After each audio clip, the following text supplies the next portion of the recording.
ఉదయం గాలిలో ఒక తేలికైన తాజాదనం ఉంది. గ్రామం వెలుపల ఉన్న కూరగాయల మార్కెట్లో రోజూ జరిగే సందడి మొదలైంది. శబ్దాలు, బేరసారాలు, బండ్లు లాగే కూలీలు అన్నీ సాధారణంగా కనిపించాయి. కానీ ఆ సాధారణ సందడిలో ఈరోజు ఒక ప్రత్యేక వ్యక్తి ఉంది. ఆమె అక్కడ ఉండడం చాలా అసాధారణం. ఆమె సాధారణ బట్టలు ధరించి ఎలాంటి ప్రభుత్వ వాహనం కానీ భద్రతా సిబ్బంది కానీ లేకుండా ఒక సామాన్య స్త్రీలా కనిపించింది. వయసు సుమారు 26 సంవత్సరాలు. ఆమె ముఖంలో ప్రశాంతత మరియు ఆత్మవిశ్వాసం నిండి ఉంది. ఆమెను చూసిన వారు ఆమె బయట నుండి వచ్చిన స్త్రీ అని మాత్రమే అర్థం చేసుకున్నారు. కానీ ఆమె ఈ జిల్లా డిఎం అనన్య అని ఎవరికీ తెలియదు. డిఎం అనన్య నేరుగా ఒక బండి దగ్గర ఆగింది. అక్కడ ఒక 28 ఏళ్ల స్త్రీ కూరగాయలు అమ్ముతోంది. ఆ స్త్రీ జుట్టులో సింధూరం, ఆమె నుదుటిపై చెమట, గొంతులో శ్రమ యొక్క అలసట ఉంది. అనన్య చిరునవ్వుతో అడిగింది, అక్క, టమాటాలు కిలో ఎంత అని అడిగింది. ఆ స్త్రీ కళ్ళెత్తి, ఈరోజు టమాటాలు కిలో 20 రూపాయలక్క, నీకెంత కావాలి అని అడిగింది. అప్పుడే స్కూల్ యూనిఫామ్లో ఉన్న ఒక చిన్ని బాలుడు పరిగెత్తుకుంటూ వచ్చి, అమ్మా, నన్ను స్కూల్కి తీసుకెళ్ళు, ఆలస్యం అవుతోంది, ఆలస్యమైతే టీచర్ నన్ను తిడతారు అన్నాడు. ఆ స్త్రీ తూనిక బరువును పక్కన పెట్టి, బాబు, కాసేపు ఆగరా, ముందు ఈ అక్కకు కూరగాయలు ఇచ్చి తర్వాత వెళ్దామని ప్రేమగా చెప్పింది. కానీ ఆ బాలుడు మొండిగా ఆమెతో, అమ్మా, ఇప్పుడే వెళ్దాం ప్లీజ్ అన్నాడు. ఇదంతా చూస్తున్న అనన్య హృదయం కరిగింది. అప్పుడు అనన్య ఆ కూరగాయలు అమ్మే ఆమెతో, అక్క, నువ్వు నీ బిడ్డను స్కూల్ దగ్గర విడిచిపెట్టిరా, అప్పటి వరకు నేను నీ బండి దగ్గర నిలబడతాను అని అంది. ఆ కూరగాయలు అమ్మే స్త్రీ సంకోచిస్తూ, అయ్యో అక్క, నీకెందుకు ఇబ్బంది అని అన్నది. కానీ అనన్య యొక్క ఆత్మవిశ్వాసంతో కూడిన మాటలు ఆమెను ఒప్పించాయి. సరే అక్క, నేను వీడిని స్కూల్లో విడిచి త్వరగా వచ్చేస్తాను అని చెప్పి ఆమె తన కొడుకుని తీసుకుని వెళ్ళిపోయింది. జిల్లా కలెక్టర్ అనన్య ఆ బండి దగ్గర నిలబడి చుట్టూ ఉన్న వాతావరణాన్ని గమనించడం మొదలుపెట్టింది. కొద్దిసేపటి తర్వాత ఒక బైక్ ఆ మార్కెట్లోకి వచ్చింది. దానిపై ఇన్స్పెక్టర్ రంజిత్ యాదవ్ ఉన్నాడు. అతని వయసు సుమారు 35 సంవత్సరాలు ఉంటుంది. తన యూనిఫామ్ యొక్క గర్వంతో నిండి ఉన్నాడు. అప్పుడు ఇన్స్పెక్టర్ రంజిత్ యాదవ్ నేరుగా అనన్య ఉన్న బండి దగ్గర ఆగి అనన్యతో గట్టిగా అన్నాడు, నువ్వు ఎప్పటి నుండి ఇక్కడ కూరగాయలు అమ్మడం మొదలుపెట్టావు? ఇక్కడ మరో స్త్రీ అమ్మేది, ఆమె ఎక్కడికి వెళ్ళింది అని అడిగాడు. అప్పుడు అనన్య శాంతంగా, ఆమె తన బిడ్డను స్కూల్కి విడిచిపెట్టడానికి వెళ్ళింది అని చెప్పింది. అంతలోనే ఆ కూరగాయల స్త్రీ పరిగెడుతూ అక్కడికి తిరిగి వచ్చింది. ఇన్స్పెక్టర్ని చూసి ఆమె ముఖంలో భయం కనిపించింది. తల వంచుకొని, ఈరోజు మీకు ఏం కావాలి ఇన్స్పెక్టర్ సార్, ఏ కూరగాయలు కావాలన్నా తీసుకోండి అని భయంగా అంది. అప్పుడు ఇన్స్పెక్టర్ గంభీరంగా ఆదేశిస్తున్నట్లుగా ఉండే గొంతుతో, 1 కిలో టమాటాలు, 2 కిలోల బెండకాయలు, 1 కిలో క్యాబేజీ ఇవ్వు అన్నాడు. అప్పుడు ఆ మహిళ ఎటువంటి ప్రశ్న వేయకుండా త్వరగా కూరగాయలు తూచి అతనికి ఇచ్చేసింది. అప్పుడు ఇన్స్పెక్టర్ ఆమెకి 1 రూపాయి కూడా ఇవ్వకుండా తన మోటార్ సైకిల్ పై ఎక్కి వెళ్ళిపోయాడు. అప్పుడు పక్కన నిలబడి ఇదంతా చూస్తున్న అనన్య ఆశ్చర్యపోయింది. అప్పుడు ఆమె ఆ మహిళని అడిగింది, అక్క, ఆ ఇన్స్పెక్టర్ అతను తీసుకున్న కూరగాయలకు డబ్బులు ఎందుకు ఇవ్వలేదు? నువ్వు కూడా అతన్ని ఎందుకు ఏమీ అనలేదు అని అడిగింది. ఆ స్త్రీ కళ్ళల్లో లోతైన నిస్సహాయత కనిపించింది. ఆమె బాధతో, అక్క, ఏం చెప్పను, ఈ ఇన్స్పెక్టర్ రోజూ ఇలా ఉచితంగా కూరగాయలు తీసుకుంటాడు. నేను ఏమైనా మాట్లాడితే నన్ను బెదిరిస్తాడు. నా నుండి డబ్బులు అడుగుతావా? నీ బండిని ఇక్కడి నుంచి ఎత్తి పడేస్తాను అని అంటాడు. నాకు నిజంగా భయం వేస్తుంది. బండి పోతే ఇంటిని ఎలా నడపను? నా బిడ్డలు ఏం తింటారు? స్కూల్కి ఎలా వెళ్తారు? అందుకే నేను నోరు మూసుకొని ఉచితంగా ఇస్తాను అని చెప్పింది. ఇది విని అనన్య ముఖం రంగు మారిపోయింది. ఆమె లోపలి వరకు కదిలిపోయింది. చట్టాన్ని కాపాడాల్సిన వారు చట్టాన్ని దుర్వినియోగం చేస్తున్నారని ఆమెకు తెలిసి నమ్మకం కలగలేదు. అప్పుడు ఆమె గంభీరంగా, అక్క, ఇకపై ఇలా జరగదు. నేను నీతో ఉన్నాను. నీకు న్యాయం జరిగేలా చేయడం నా బాధ్యత. ఒక పని చెయ్యి, నా నెంబర్ తీసుకో. రేపు నువ్వు బండి పెట్టినప్పుడు నాకు కాల్ చెయ్యి, నేను వస్తాను. రేపు నువ్వు కాదు, నేను బండి దగ్గర ఉంటాను. ఆ ఇన్స్పెక్టర్ డబ్బులు ఇస్తాడో లేదో నేనే చూస్తాను. ఒకవేళ ఇవ్వకపోతే అతనిపై చట్టపరమైన చర్యలు తీసుకుంటాను. చట్టం యొక్క నిజమైన శక్తిని అతనికి చూపిస్తాను అని అన్నది. అప్పుడు ఆ మహిళ కళ్ళల్లో కొంత ఆశ కనిపించింది. మరుసటి రోజు ఉదయం డిఎం అనన్య సాధారణ స్త్రీ వేషంలో ఆ కూరగాయల బండి దగ్గర నిలబడింది.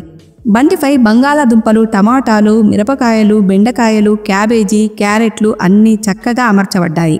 అనన్య చుట్టూ చూసింది. వాతావరణం సాధారణంగా కనిపించింది. కొద్దిసేపటి తర్వాత ఇన్స్పెక్టర్ రంజిత్ యాదవ్ తన మోటార్ సైకిల్పై అక్కడికి వచ్చాడు. అతను బైక్ను బండి దగ్గర ఆపి కోపంగా, ఏంటి, మళ్ళీ నువ్వే ఉన్నావా ఇక్కడ? నువ్వు ఆమెకి ఏమవుతావు? నిన్న కూడా నువ్వు ఇక్కడే ఉన్నావు, ఈరోజు కూడా అని అన్నాడు. అప్పుడు అనన్య నీరసంగా, నేను ఆమె సోదరిని. ఈరోజు ఆమెకు ఇంట్లో కొంత పని ఉంది, అందుకే నేను బండి దగ్గర కూర్చున్నాను అని చెప్పింది. అప్పుడు ఇన్స్పెక్టర్ ఒక అసహ్యకరమైన చిరునవ్వుతో, ఓహో, నువ్వు ఆమె సోదరివా? కానీ నువ్వు ఆమె కంటే చాలా అందంగా ఉన్నావు, నువ్వు చాలా బాగున్నావు అని అసభ్యంగా అన్నాడు. తర్వాత అతను, అది వదిలేయ్, నాకు 1 కిలో క్యారెట్లు, కొత్తిమీర, మిరపకాయలు, వంకాయలు ఇవ్వు అన్నాడు. అప్పుడు అనన్య ఏమీ మాట్లాడకుండా కూరగాయలు తూచి అతని చేతికి ఇచ్చింది. ఇన్స్పెక్టర్ కూరగాయలు తీసుకొని వెళ్ళిపోతుండగా అనన్య అతనితో గట్టిగా, ఆగండి ఇన్స్పెక్టర్ సార్, మీరు కూరగాయల డబ్బులు ఇంకా ఇవ్వలేదు, డబ్బులు చెల్లించండి, ఇలా వెళ్ళడం కుదరదు అని అన్నది. అది విని ఇన్స్పెక్టర్ చిరాకు పడ్డాడు. కోపంగా తిరిగి వచ్చి, ఏ డబ్బులు, నేను రోజు ఉచితంగా తీసుకుంటాను, ఈ సోదరిని అడుగు, ఆమె ఏమీ అనదు, నువ్వు నా ముందు ఎక్కువ మాట్లాడకు అన్నాడు. అలా అనేసి అతను మళ్ళీ వెళ్ళబోయాడు. కానీ అనన్య గొంతు ఇప్పుడు మరింత గట్టిగా ఉంది.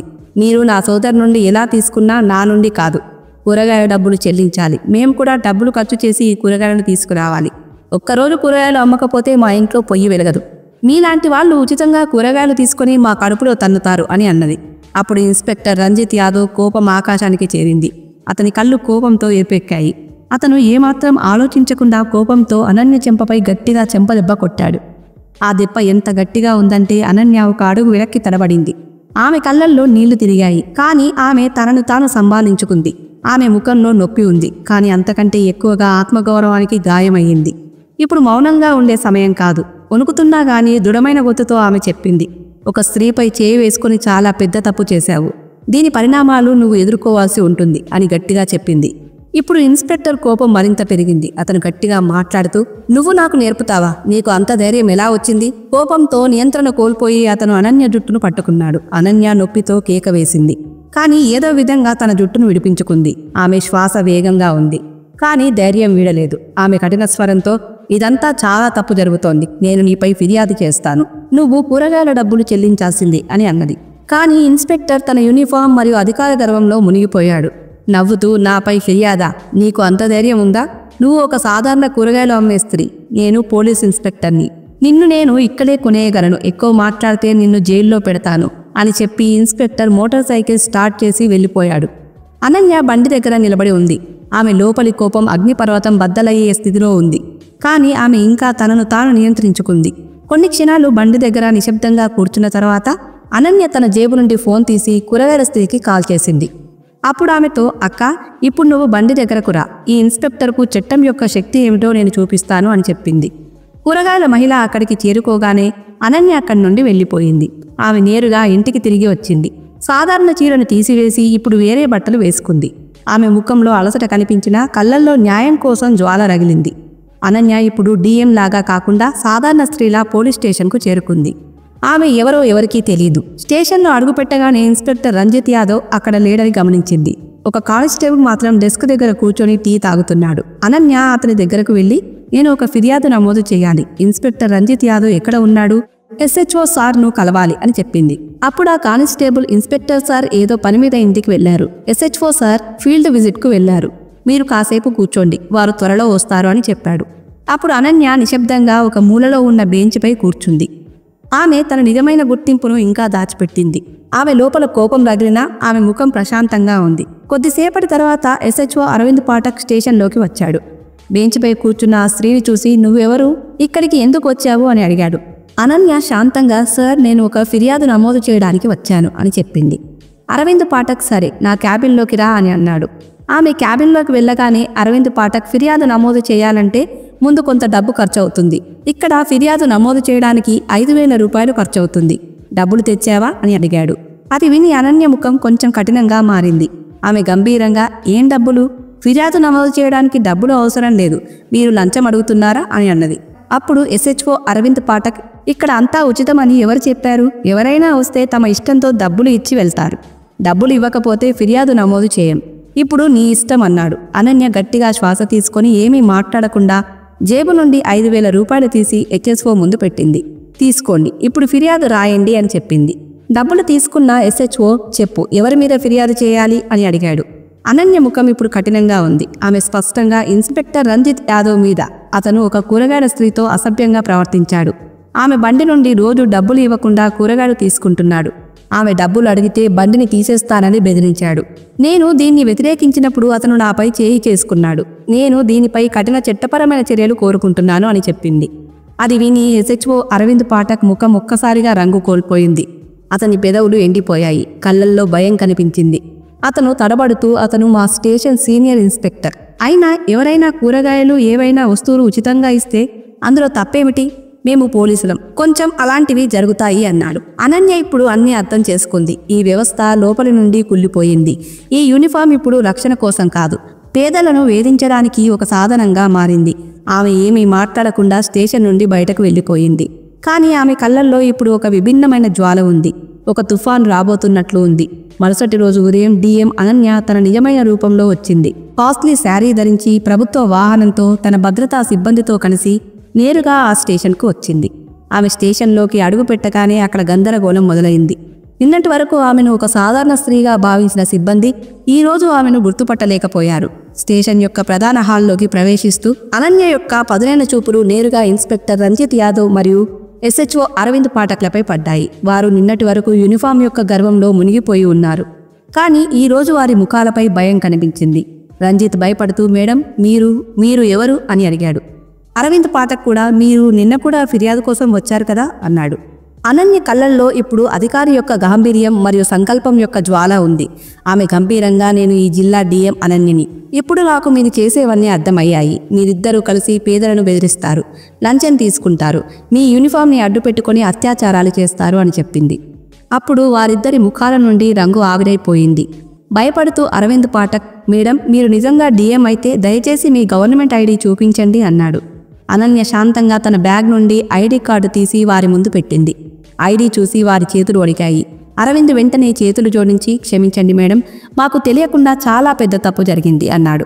ఇన్స్పెక్టర్ రంజిత్ యాదవ్ కూడా సిగ్గుతో తల వంచుకొని, మేడం మమ్మల్ని క్షమించండి, చాలా పెద్ద తప్పు జరిగింది, ఇకపై ఇలా జరగదు అన్నాడు. కానీ అనన్య ఇప్పుడు పూర్తి కఠినంగా ఉంది. ఆమె దృఢంగా, ఇది తప్పు కాదు, నేరం. ఇప్పుడు మీ ఇద్దరూ దీనికి శిక్ష అనుభవించాల్సిందే. ఈ క్షణం నుండి మీ ఇద్దరూ సస్పెండ్ చేయబడతారు. మీ పైన విచారణకు ఆదేశాలు ఇవ్వబడ్డాయి. ఈ స్టేషన్లో ఇకపై పేదల శోషణ జరగదు, యూనిఫామ్ ఆడంబరంలో అత్యాచారాలు జరగవు అని చెప్పింది. ఆమె అక్కడ ఉన్న ఉన్నతాధికారులకు ఆదేశించింది, వీరిద్దరిని తక్షణమే సస్పెండ్ చేయండి. ఈ రోజు సాయంత్రం నాకు నివేదిక కావాలి. స్టేషన్ మొత్తం నిశ్శబ్దంలో మునిగిపోయింది. ఈ రోజు అక్కడ మొదటిసారిగా న్యాయం యొక్క గుండె చప్పుడు వినిపించింది. డిఎం అనన్య ఒక లోతైన శ్వాస తీసుకుంది. ఆమె ముఖం కఠినంగా ఉంది, కానీ కళ్ళల్లో కొంత నొప్పి మరియు బాధ్యత యొక్క ఛాయ కనిపించింది. ఆమె ఆ ఇద్దరు అధికారుల వైపు చూసి గంభీరంగా, మీరు క్షమాపణకి అర్హులు కాదు.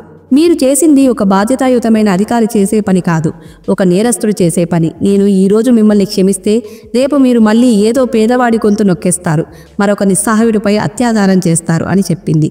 అలా చెప్పి అనన్య స్టేషన్ నుండి బయటకు వెళ్ళబోయింది. అప్పుడు ఇన్స్పెక్టర్ రంజిత్ యాదవ్ మరియు ఎస్హెచ్ఓ అరవింద్ పాఠక్ నేలపై మోకాళ్లపై పడిపోయారు.